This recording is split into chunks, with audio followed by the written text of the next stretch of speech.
Bonsoir et... Ah, pour une fois je dis bonsoir alors qu'il fait vraiment nuit dans une vidéo comme ça, tiens. Bonsoir et bienvenue dans une nouvelle vidéo. Ah, quel mois difficile qu'a été le mois de février qui ne se termine que maintenant. Un mois où la chaîne a été un peu à l'arrêt, je m'en excuse d'avance. Déjà parce que j'ai eu une période avec de gros problèmes de connexion internet. Forcément, sans connexion, c'est un peu difficile de poster des vidéos. Même très difficile d'ailleurs. Et après, pendant cette période de repos forcé, il faut dire ce qui est la motivation. L'inspiration plutôt. L'aspiration était un peu redescendue, je savais pas quoi faire comme vidéo. Et c'est vrai que ça a mis du temps à revenir. Mais là, ça y est, le mois de mars commence et je reviens plus fort que jamais. J'en fais peut-être un peu trop là. Prêt à affronter ce dernier mois, cette dernière ligne droite avant la réouverture des parcs en avril. Ou... pas parce que tout le monde a peur du coronavirus et que ça va peut-être pas ouvrir en fait. Bref, quoi de mieux pour cette reprise de la chaîne que de commencer par une vidéo que vous avez été plusieurs à me demander il y a assez longtemps. On avait déjà parlé il y a quelques temps des mauvais coasters, vous connaissez également très bien mon top des meilleurs coasters que j'ai ridés, mais pourquoi pas parler cette fois-ci de mes mauvais coasters mais à moi. Alors on va pas faire un top 10 de mes pires coasters ridés, on va tourner ça un petit peu différemment quand même. On va aborder par catégorie mes mauvaises expériences coasteriennes. Et encore de là à dire mauvais, vous allez voir que dans le tas, il n'y a pas que des bouses absolues, enfin, vous allez comprendre. Quels seraient les coasters les plus inconfortables que j'ai ridés? Alors à une époque je parlais beaucoup des disco coasters. En effet je trouve ces machins horribles. Les assises, les barres dans le dos, bref tout ça c'est hyper mal foutu, ça rend le ride ultra désagréable. Déjà que niveau sensation c'est pas ouf, mais avec tous ces problèmes de confort ça rend le truc juste affreux. Mais bon, comme ils ne sont plus considérés comme des coasters... Ah, on me dit qu'ils sont de nouveau comptabilisés comme des coasters. Oh merde. Voilà qui change tout mon coaster count. Donc oui, vu que les disco coasters recomptent, je ne sais pas par quelle loi voter pour des coasters, eh ben ce sont bien mes coasters les plus inconfortables. Mais bon, ça reste un cas un peu à part et qui sait, ça se trouve dans un an les disco coasters ne seront à nouveau plus considérés comme des coasters. Quel bordel cette histoire. Du coup là comme ça, si on me demande vraiment un coaster hyper inconfortable que j'ai ridé, là en tête c'est Loup-Garou qui me vient en tête. Putain, je fais de ces phrases aujourd'hui. Bref, on parlait là de Loup-Garou, le wooden de Walibi Belgium. Bon, niveau layout, c'est pas une tuerie. Mais c'est pas une grosse merde, il y a du potentiel, il y a des bons virages, il y a des boss, pourrait y avoir de l'airtime. Mais c'est la barre. Oh, mon dieu, c'est la barre. Je sais pas comment je pourrais expliquer ça, ça t'arrive... là, soit beaucoup trop haut et ça t'écrase pendant tout le ride, c'est horrible. Rajoutez à ça que ce n'est pas de la première fluidité, ça vibre un peu. Mais pour le coup, il y a encore pire que le Garou de ce côté-là, qui cumule l'inconfort mais qui est encore plus vibrant. C'est, ou c'était plutôt, parce que c'est un coaster qui n'existe plus, Robin Hood à Walibi Holland. Vraiment l'une des pires bouses coasteriennes que j'ai pu rider. C'est là qu'on voit quand même le génie de RMC qui a transformé une infamie en tuerie internationale. Merci. Et comme on a parlé là de Wooden, je vais aussi vous parler de mon pire confort en termes de style coaster, les SLC Vekoma. Surtout El Condor, mais bon, Walibi Belgium c'est la même merde. On est à l'étroit dans ces sièges, le harnais il t'écrase comme ça. Et le fait d'avoir en permanence le harnais collé aux oreilles, on pourrait croire que ça évite les baffes du coup, vu que c'est déjà en contact. Eh ben non, ça amortit rien du tout et ça fait quand même mal. Ouais, les SLC, ça reste quand même une belle merde ça aussi.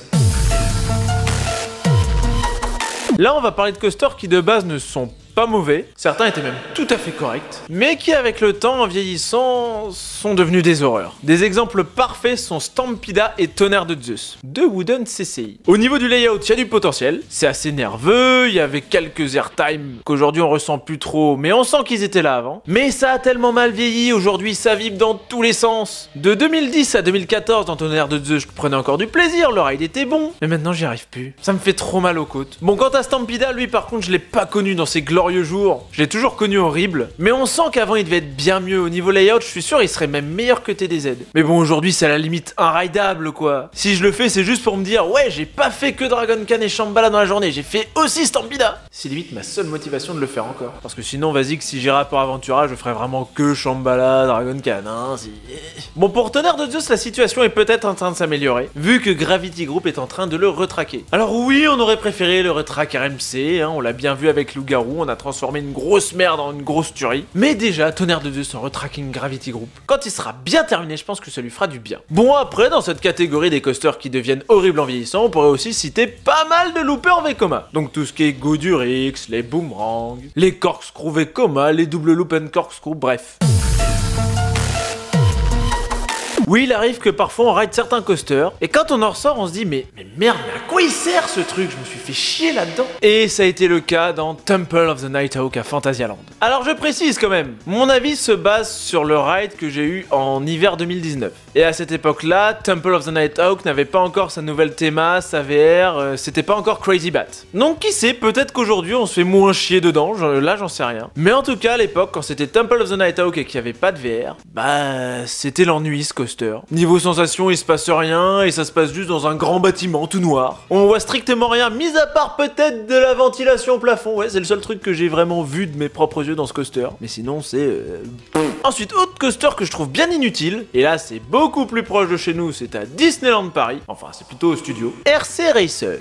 Ouais, pour moi, ce truc-là, c'est même pas un vrai Intamin, c'est un échantillon d'Intamin. Et encore, je suis sûr, il y a des échantillons de meilleure qualité qu'on peut trouver dans d'autres parcs. Bref, ce truc, ça fait juste des allers-retours, sur une piste en U, ça arrive aux extrémités que 2 fois, je crois. Le tour dure même pas 1 minute, mais bon, en même temps, dans un parc comme Disney, faut faire du débit. Et même en essayant de faire du débit en réduisant la durée du tour, ça a quand même un débit de merde. En Chine, par exemple, il existe une attraction du même genre, par le même constructeur, c'est un Intamin aussi. Sauf qu'au lieu que les pointes fassent 30 petits mètres, ça en fait 60. Putain, vous imaginez si vous aurez un RC Racer qui faisait 60 mètres au lieu d'en faire 30? Ah, ce serait trop bien.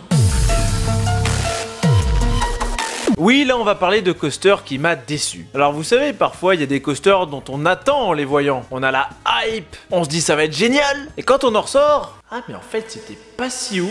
Et on est déçu. Mais là, le coaster dont je vous ai parlé, il a réussi un exploit. C'est un coaster dont j'en attendais déjà pas grand chose. Je savais que ça allait pas être incroyable. Et pourtant, malgré le fait que je n'en attendais strictement rien, que je savais que ça allait pas être ouf, eh ben ce coaster m'a quand même déçu. Balèze quand même. Et ce coaster, ce n'est autre que Pulsar à Walibi Belgium. Ouais, alors que je savais pertinemment que ce coaster n'allait pas rentrer dans mon top et n'allait pas être à mon goût, il a quand même réussi à me décevoir. Déjà, je trouve qu'utilité du layout, ben tu vois ça de dessus, c'est une ligne droite, hein. Je suis déjà pas fan de ce genre de coaster là, les shuttles, qui font juste des allers-retours sur une piste. Alors certes, Pulsar, c'est pas RC Racer, il y a quand même un peu plus de choses qui se passent, mais il s'y passe pas quand même grand chose. Il y a une bosse, mais il y a pas d'airtime, au niveau des pointes, j'en ai pas ressenti non plus. C'est super court, et au niveau du splash, alors moi ça m'a pas mouillé. Alors oui, il paraît qu'il y a des places où ça mouille plus, c'est vrai que ces places-là, je ne les ai pas testées. En même temps, le jour où j'ai testé Pulsar, il faisait pas super chaud. Mais bon voilà, même de ce côté-là, j'ai pas trouvé ça exceptionnel. Alors certes, il y a pas de problème de confort et de fluidité, ça c'est nickel. Mais oui, franchement, Pulsar... En fait, je crois que là où il m'a déçu, c'est quand je vois le prix qu'il a coûté. 8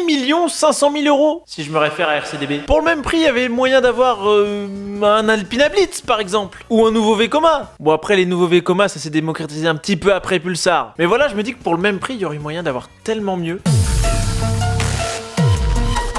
Bon là ça va être assez particulier. On va parler d'un coaster qui a ridé est excellent en fait. Clairement l'un des meilleurs coasters que j'ai ridé, mais pour lequel il reste une petite déception dans mon cœur. Et ce coaster ce n'est autre que The Monster à Walligator. Je m'explique de pourquoi je parle de lui. Le coaster est posé comme ça. Pouf. Vous savez, c'est un peu comme quand vous êtes sur RCT3 ou Planet Coaster et que vous construisez un nouveau coaster. On a l'impression que le coaster a été posé venant de nulle part, limite qu'il est tombé du ciel, boum, sans théma, sans peinture, sans même de toit sur la gare et les zones techniques, parfaitement visible. Alors oui, du coup, si on aime tous les détails de nerd, The Monster, c'est parfait, on voit tout. Mais je trouve ça triste, le coaster a ouvert en 2010 et qu'actuellement, il n'y a toujours pas eu un vrai effort de fait sur la présentation. Et je trouve ça dommage parce que à rider, c'est excellent, mais visuellement, ça donne pas envie et je trouve ça tellement triste en fait. Et on demande pas forcément une théma à la Black Mamba. Parce que oui, Black Mamba, c'est incroyable hein, pour ça. Mais ne serait-ce qu'une peinture propre. Et une gare...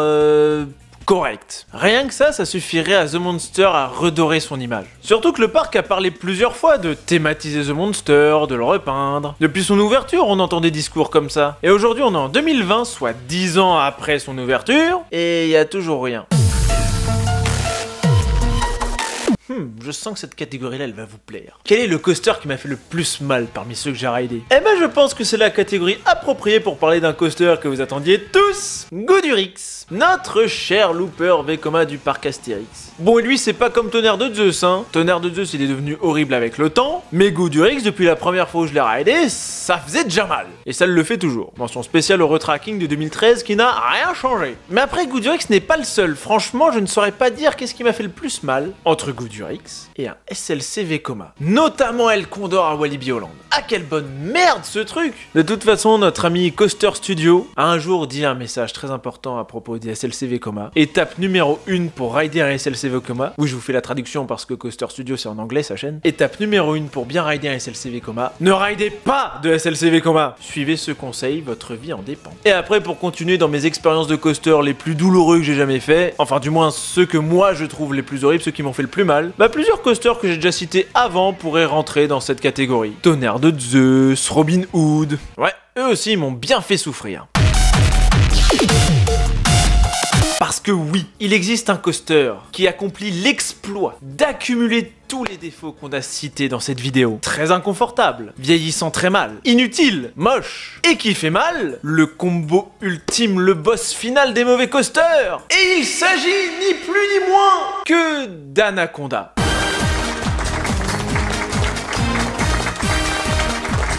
Ah, je suis sûr que vous l'attendiez tous lui aussi, un peu comme Goodurix, Anaconda. Ça fait partie des coasters dont j'aime bien parler en tant que mauvais coaster. Et oui, Anaconda pour moi, c'est l'ultime coaster de merde parmi ceux que j'ai ridé. Ça se ressent d'ailleurs quand vous regardez les vidéos à Walligator et que je le ride. Oui, ça s'entend que je prends du bon temps là. Mais après, on va quand même nuancer cet avis. Mes derniers rides d'Anaconda remontent à 2016. Entre temps, le parc a quand même fait des retracks. Alors, il est pas retraqué complètement, hein, mais il y a quand même des portions qui ont été refaites. Et il se pourrait qu'Anaconda soit moins pire qu'avant. En tout cas, niveau douleur. Parce qu'après, niveau utilité du layout, ça reste pas fou quand même.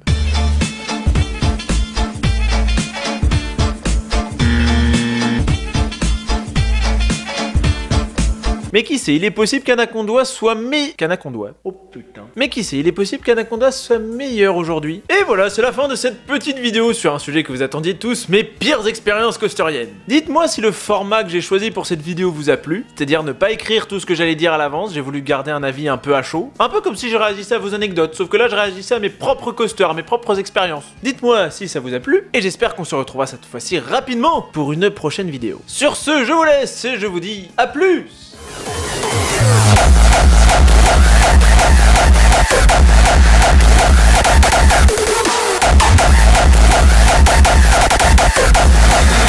I'm embracing Brenda Rook.